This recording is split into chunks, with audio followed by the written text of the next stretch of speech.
Bienvenidos, estamos ya preparándonos para esta lectura del Evangelio, en la que vamos a ir viendo pues la continuidad del Evangelio según San Mateo, que nos plantea pues durante el ciclo A, para ir meditando detrás de Jesús, ¿verdad? Los pasos de Jesús. El Evangelio en esta oportunidad está tomado del Evangelio según San Mateo, capítulo 16, versículos 13 al 20. En aquel tiempo, cuando llegó Jesús a la región de Cesarea de Felipe, preguntó a los discípulos: ¿Quién dice la gente que es el Hijo del Hombre? Ellos contestaron: unos dicen que es Juan el Bautista, otros que es Elías, otros Jeremías o algún otro profeta. Él les dijo: ¿y ustedes quién dicen que soy? Simón Pedro respondió: Tú eres el Mesías, el Hijo de Dios vivo. Jesús le dijo: Dichoso tú, Simón, hijo de Jonás, porque no te lo ha revelado nadie de carne y hueso, sino mi Padre del cielo. Pues yo te digo que tú eres Pedro, y sobre esta piedra construiré mi iglesia, y el imperio de la muerte no la vencerá. A ti te daré las llaves del reino de los cielos. Lo que ates en la tierra quedará atado en el cielo, lo que desates en la tierra quedará desatado en el cielo. Entonces les ordenó que no dijeran a nadie que él era el Mesías. Hasta aquí el relato del Evangelio. Cuando se trata de una pregunta fundamental en el Evangelio según San Mateo, estamos en el capítulo 16. Si fuera el evangelista Marcos, que tocará el otro año, estaríamos en el capítulo 8, versículo 29-30. Y es que los evangelios han colocado casi en el centro, en su esquema, sobre esta confesión de fe. San Marcos comienza diciendo que en su tesis principal, Evangelio de Jesús, el Cristo, Hijo de Dios, para definir bien las dos partes. La primera, que tiene que ver Jesús de Nazaret, Jesús el Cristo, el ungido por Dios, y le dedica la mitad del Evangelio. Y luego la segunda parte sigue explicando que es Hijo de Dios a través de su ministerio, y en particular al llegar al capítulo 15, cuando en la cruz Jesús sea traspasado por una lanza y el soldado diga verdaderamente este hombre era Hijo de Dios. En Jesucristo las dos naturalezas, humana y divina, pues se unen en una sola persona, el yo único de Cristo. Pero como es normal, pues los discípulos cuando lo siguieron, pues no se enteraron de que era el Hijo de Dios. Ellos observaron a un hombre que tenía grandes ideales, que ellos vieron en él características de una persona que sería capaz de ser el Mesías, tan esperado para Israel. Por eso cuando lo toman como un amigo, pues lo siguen. Y también nosotros pues sabemos distinguir el amigo del colega de trabajo, de los compañeros de deporte, a ser fanáticos de un club. Son diversos pues los sentimientos que experimentamos hacia una muchacha recién conocida, hacia la novia, hacia la esposa. Cuando el amor llama a nuestras puertas, inmediatamente salta el mecanismo de los celos, aparece el tormento del miedo a perder a la persona amada. La intolerancia a cualquier rival es una pasión difícil de controlar. Cruel es el enojo, destructiva la ira, pero ¿quién resistirá a los celos? Dice Proverbios 27:4. Los celos acortan los días, anticipan la vejez. Dice Eclesiástico 30:24. También Dios es celoso, pues, porque nadie está tan enamorado del hombre como Él. Decenas de veces aparecen en el Antiguo Testamento expresiones como yo soy el Señor, soy un Dios celoso. Éxodo 25. Siento celos de Sión, unos celos que me arrebatan. Zacarías 8:2. En el fuego de mis celos se consumirá la tierra entera. Sofonías 3:8. Dios exige un amor exclusivo que compromete todo el corazón, toda el alma, todas las fuerzas, como está en Deuteronomio 6:6. En el corazón del hombre no puede haber lugar sino solo para Dios. También Jesús exige este amor sin reservas. Si alguien viene a mí y no me ama más que a su padre y a su madre, a su mujer y a sus hijos, no puede ser mi discípulo. Nadie, ni nada ni nadie puede anteponerse a él, ni siquiera los afectos más naturales. Ese es el sentido, pues, de la imagen paradójica que utiliza. Un día, a la vista, pues, de la ciudad de Filipo, uno de los hijos de Herodes el Grande había fundado en el extremo norte del país. Jesús dirige a los apóstoles 2 preguntas ahí. Bastante fácil de responder la primera. ¿Quién dice la gente que es el Hijo del Hombre? Más comprometida la segunda. ¿Y ustedes quién dicen que soy yo? Las opiniones en circulación, pues, lo comparaban con personajes eminentes como Juan el Bautista, como Elías, como Jeremías o como los antiguos profetas. Es innegable la admiración de los hombres de todos los tiempos por Jesús, y sin embargo, pues la estima y la admiración no bastan. Él no es la personificación, la concretización de los valores excelentes que atraen y fascinan en general a todas las personas de buena voluntad. No es uno de tantos que se han distinguido por su honestidad y lealtad, por su amor a los pobres, por el compromiso en favor de la justicia, la paz, de la no violencia. Para empezar, Jesús solo es como un hombre. Los deja atrás a todos porque no sigue la táctica y estrategias humanas. Baste considerar sus decisiones. Espera a la madurez para iniciar su misión. Todos, diríamos, los judíos ya desde los 12 años en adelante tomaban responsabilidades y cuando llegaban, pues, a una edad ya de los 20 años, ya eran personas que tenían adelante proyectos, mientras que Jesús esperó llegar hasta los 30 años.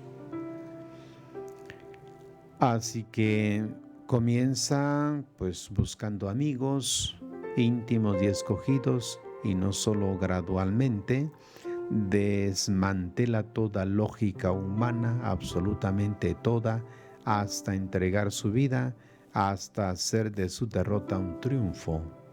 Pero ni siquiera esto es suficiente para que Él nos reconozca como discípulos suyos. Discípulo es quien ha comprendido que Él es único, como única es la persona de la que nos enamoramos, de la que nos fiamos ciegamente y por la que estamos dispuestos a todo. El justo, entonces, cuando llega la respuesta sorprendente de Pedro, quien en nombre de los demás discípulos demuestra haber comprendido todo.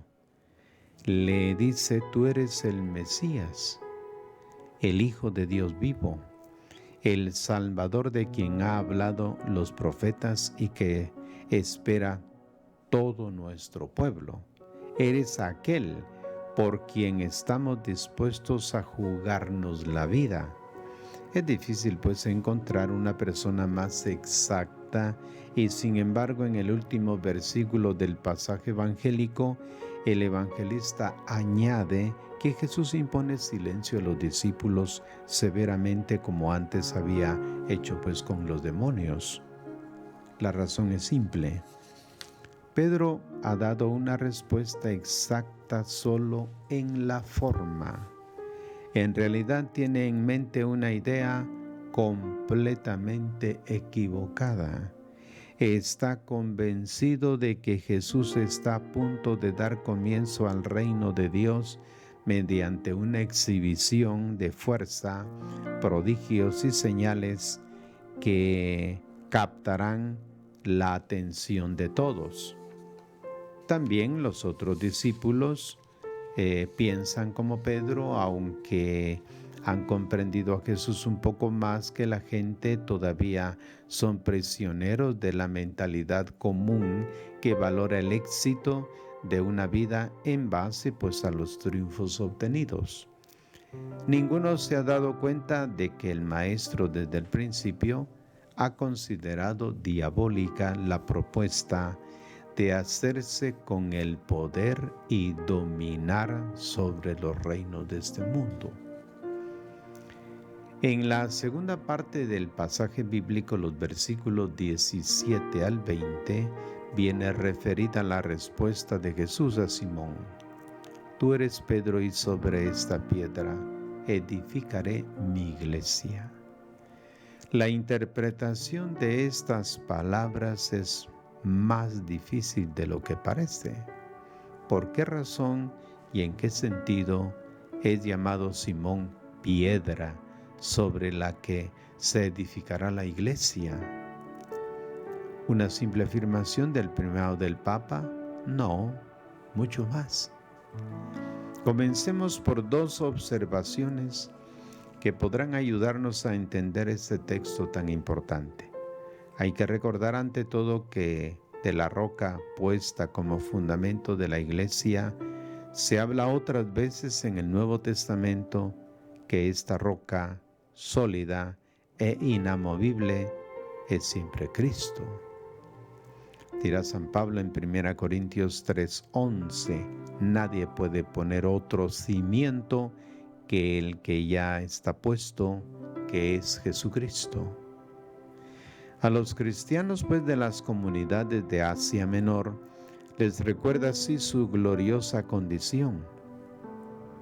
Ustedes no son extranjeros ni huéspedes, sino conciudadanos de los consagrados y de la familia de Dios, edificados sobre el cimiento de los apóstoles, con Cristo como piedra angular. Por él todo el edificio bien trabado crece hasta ser santuario consagrado al Señor. Eso está en Efesios 2:19 al 21. Más explícito aún es Pedro quien en su primera carta invita a los recién bautizados a no separarse jamás de Cristo, porque Él es la piedra viva, rechazada por los hombres, elegida y estimada por Dios. Después desarrolla la imagen y dirigiéndose a los cristianos les dice: también ustedes como piedras vivas participan en la construcción de un templo espiritual, unidos como están a la piedra angular elegida preciosa, colocada por Dios. Primera de Pedro 2:4 al 6.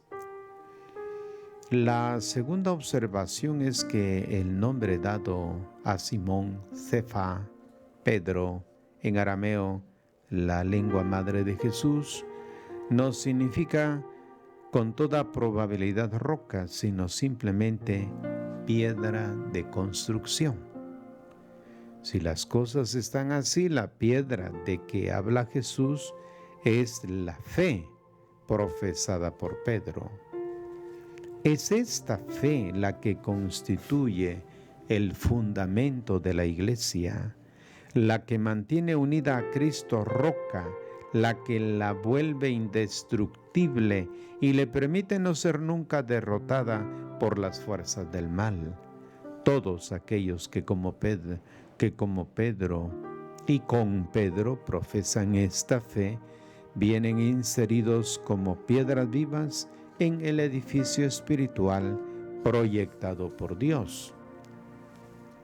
La expresión puertas del infierno no hay que entenderla materialmente. Estas puertas representan el poder del mal, indican todo lo que se opone a la vida y al bien del hombre. Nada ni nadie podrá impedir jamás a la Iglesia, asegura Jesús, de llevar a cumplimiento su obra de salvación, a condición de que permanezca siempre estrechamente unida a Él, Hijo del Dios vivo. Pedro recibe las llaves y el poder de atar y desatar. Antes de aclarar el significado de estas dos imágenes utilizadas frecuentemente por los rabinos, hay que notar que el poder de atar y desatar no es reservado a Pedro, sino que es conferido también después a toda la comunidad, como está en Mateo 18:18 y Juan 20:23. Entregar las llaves, lo hemos comentado siempre, equivale a conferir el cargo de supervisar la vida que se desarrolla al interno del palacio. Significa conceder el poder de admitir o negar la entrada al mismo. Los rabinos estaban convencidos de poseer las llaves de la Torá, es decir, los 5 primeros libros de la Biblia, porque conocían las Sagradas Escrituras. Creían que todos debían depender de ellos, de sus decisiones doctrinales, de sus juicios. Se sentían con el derecho de discriminar entre justos e injustos, entre santos y pecadores. Jesús rechaza este supuesto derecho a su dura recriminatoria contra los escribas.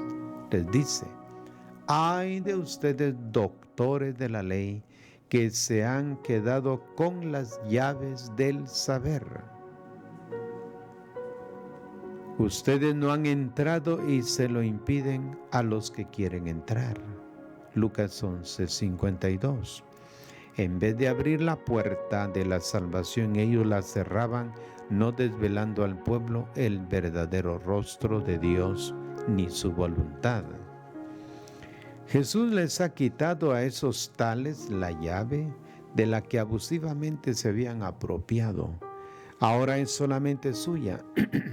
Retomando la profecía de Isaías sobre Eliacim, el vidente del Apocalipsis declara que Cristo y ningún otro es el que abre y nadie puede cerrar, el que cierra y nadie puede abrir.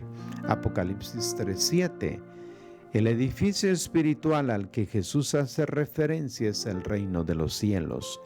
El edificio espiritual, pues, es una nueva condición en la que entra quien se convierte en discípulo. La llave que permite entrar es la fe profesada por Pedro. ¿Cuál es la llave? Confesar que Jesús es el Mesías, que es el Hijo de Dios. Entregando las llaves a Pedro, Jesús no le encarga que sea el portero del paraíso, ni mucho menos de comportarse como patrón de las personas encomendadas a él, sino que les insta a convertirse en modelo del rebaño. Primera de Pedro 5:3. Le encomienda la tarea de abrir de par en par al ingreso del conocimiento de Cristo y de su Evangelio. Quien pasa a través de la puerta abierta por Pedro con su confesión de fe, esa es la puerta santa, accede a la salvación. Quien lo rechaza, pues, queda excluido. También la imagen atar y desatar es bien conocida por ser frecuentemente utilizada por los rabinos en tiempos de Jesús. Se refería a las decisiones sobre las cuestiones. Atar significaba prohibir. Desatar equivalía a declarar lícito. Indicaba también el poder de pronunciar juicios de aprobación o condena acerca de comportamientos de las personas y por tanto de admitirlas o excluir de la comunidad. Profundicemos y aclaremos este concepto cuando dentro de los domingos analizaremos Mateo 18:18, eso es más adelante, donde aparece que esta misma autoridad de declarar quién pertenece al reino y quién no es concedida por Jesús a toda la iglesia. Concluyendo, podemos decir que el pasaje del Evangelio de hoy, como en otros numerosos textos del Nuevo Testamento, resulta claro que a Pedro se le ha sido confiado un encargo particular en la iglesia. Es él quien aparece siempre primero, es llamado a apacentar los corderos y debe sostener pues la fe de sus hermanos. Los malentendidos y las divisiones no han surgido de esta verdad, sino de la manera como se ha llevado a cabo este servicio. A lo largo de los siglos, debemos admitirlo, lo ha encomendado expresamente.